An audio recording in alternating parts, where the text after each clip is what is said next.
Hai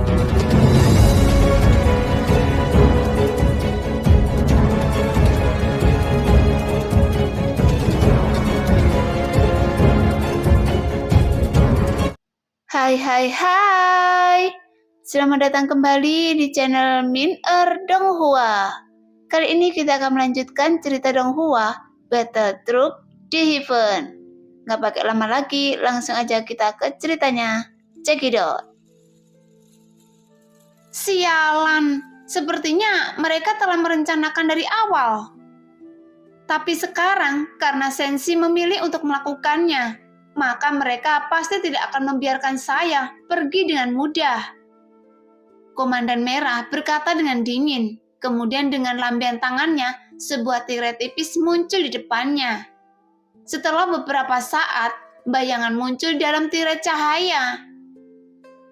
Sekarang, situasi di Sensi telah berubah, karena saat ini Sensi telah mengambil tindakan, jadi Anda semua harus bersiap untuk merespon kapan saja. Tapi jika situasinya semakin buruk, saya hanya bisa mundur sekarang. Komandan Merah melihat sosok dalam tirai cahaya di depannya, kemudian dia berkata dengan suara yang dalam. Saya harap Tuan Muda 12 Taisu mau menunggu dan memberangkatkan pasukan Taisu untuk menjadi umpan. Karena begitu, mereka diberangkatkan. Mereka bisa mendapatkan lebih banyak informasi tentang dunia Sensi. Bagaimanapun sejauh ini Taisu belum mendapatkan inti informasi yang dapat diakses.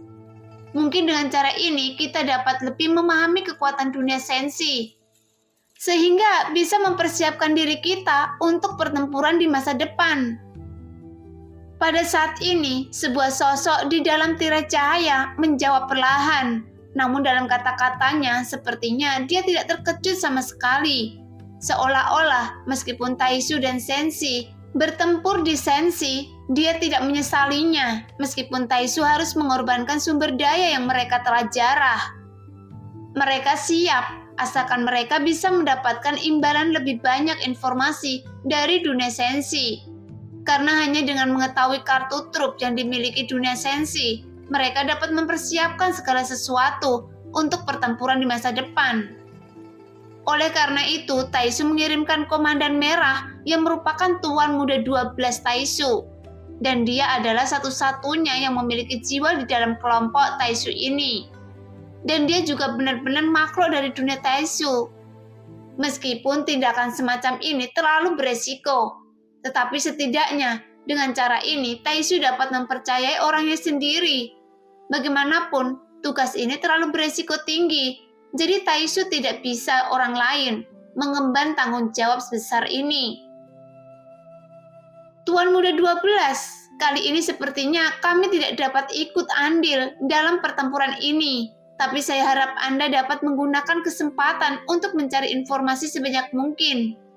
Dan kami juga akan membuka formasi teleportasi untuk Anda.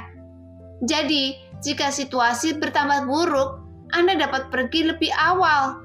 Tapi jika formasi ini ditemukan oleh orang lain, maka semuanya akan menjadi sia-sia. Beberapa sosok dalam tirai cahaya berkata perlahan, menatap Komandan Merah dengan serius. Ya, secara alami saya memahami masalah ini, bahwa Anda ada dalam dunia Sensi dari zaman kuno. Jika Anda muncul di tempat ini, maka Anda akan mengekspos diri Anda. Jadi sebaiknya Anda tidak pernah muncul di sini. Jika tidak, dengan kemunculan Anda, mungkin situasinya menjadi tidak terkendali. Bahkan jika pasukan Taisu saya tidak dapat memperoleh informasi yang akurat, sehingga semuanya gagal, saya akan berterima kasih atas dedikasi Anda. Tuan Muda ke-12 berkata dengan tegas, namun dia tidak menunjukkan arogansi apapun, melainkan menunjukkan rasa hormat kepada sosok dalam tirai cahaya.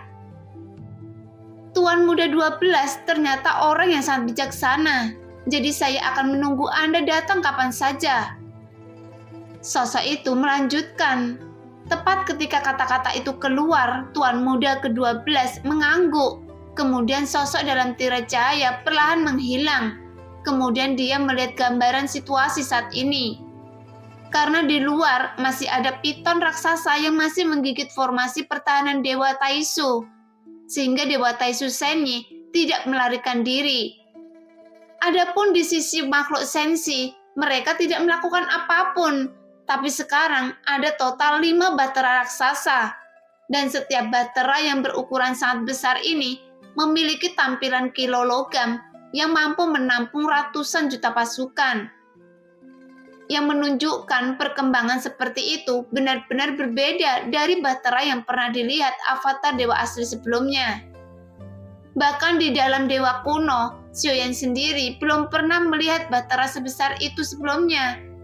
Oleh karena itu, Xiaoyan merasa sepertinya bukan sang ratu tidak siap menghadapi invasi Taisu, tetapi lebih seperti sedang bermain catur dengan Taisu, yang saling menguji kekuatan mereka di medan perang.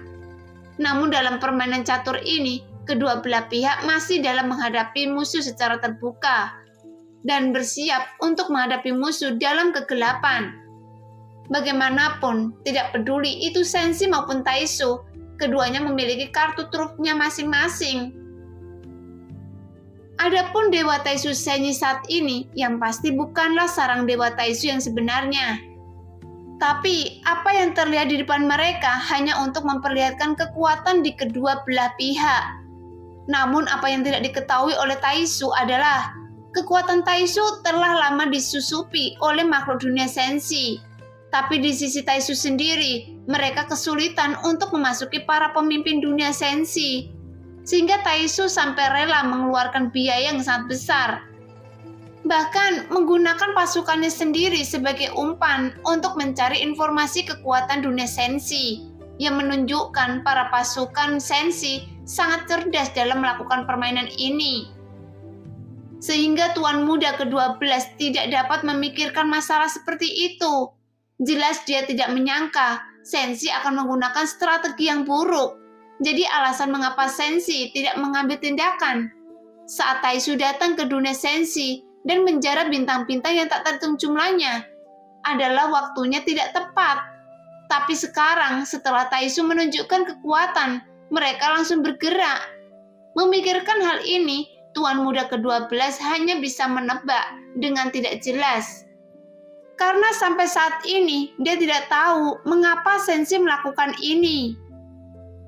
Karena setelah untuk waktu yang lama, binatang buas ini sama sekali tidak bergeming, seolah-olah dia menolak, membiarkan sarang Dewa Taisu pergi dengan mudah, yang membuat kedua belah pihak sepertinya menemukan jalan buntu. Sehingga Tuan Muda ke-12 sudah tidak tahan lagi. Meski begitu, sekarang ada batera raksasa di luar, bahkan ada makhluk abadi lain di dalamnya. Oleh karena itu, Tuan Muda ke-12 juga tidak berani bertindak gegabah sama sekali. Komandan, situasi akan semakin buruk. Jika tidak, mungkin perang akan segera pecah. Jadi untuk menghindari masalah ini, seharusnya mundur dengan paksa. Tidak akan menyebabkan masalah besar. Melihat situasi yang mencengkam, sesosok komandan yang lebih rendah datang untuk melaporkan. Jelas dalam situasi seperti ini sudah di luar apa yang dapat dibayangkan oleh sebagian besar pasukan Taisu, karena bagaimanapun mereka tidak tahu apa yang ingin dilakukan makhluk sensi ini. Jadi memilih mundur adalah pilihan yang terbaik. Tunggu sebentar, saya ingin melihat apa yang ingin dilakukan para idiot ini. Tuan Muda ke-12 mendengus dingin. Jelas dia sedikit enggan pergi begitu tanpa mendapatkan informasi apapun. Jadi dia dengan cepat melihat ke arah tirai cahaya. Kemudian dia menemukan sebuah batera kecil yang mendekat ke tempat ini dengan kecepatan yang sangat cepat. Oleh karena itu, Tuan Muda ke-12 melambaikan tangannya ke arah tirai cahaya, kemudian memperkecil gambar pada tirai cahaya, sehingga dia dapat melihat lautan kehampaan yang lebih luas. Namun setelah melihat pemandangan itu, matanya menunjukkan kebingungan lagi, karena dia dapat melihat dengan jelas arah yang terlihat dalam tirai cahaya. Sepertinya mengarah ke arahnya secara langsung, yang menunjukkan batera masuk ke area ini secara sengaja. Karena meskipun ada banyak bintang di sekitar kehampaan Laut Barat, sudah banyak yang dihancurkan. Bahkan sebagian besar makhluk hidup di bintang tersebut sudah dievakuasi. Meskipun masih ada sebagian kecil yang memilih untuk menjaga bintang mereka sendiri, tetapi ruang tersebut sudah hancur. Jadi kemungkinan kesalahan masuk ke ruang ini sangat rendah. Pada saat ini, avatar Dewa Asli Xiaoyan yang sedang duduk bersila di atas bintang logam perlahan membuka matanya. Jelas dia dapat merasakan jika Xiaoyan telah datang. Namun tepat ketika avatar Dewa Asli membuka matanya, yang awalnya ada tanda bintang 6 di tengah alisnya, sekarang tanda bintang ke-7 perlahan terlihat mengembun dengan samar.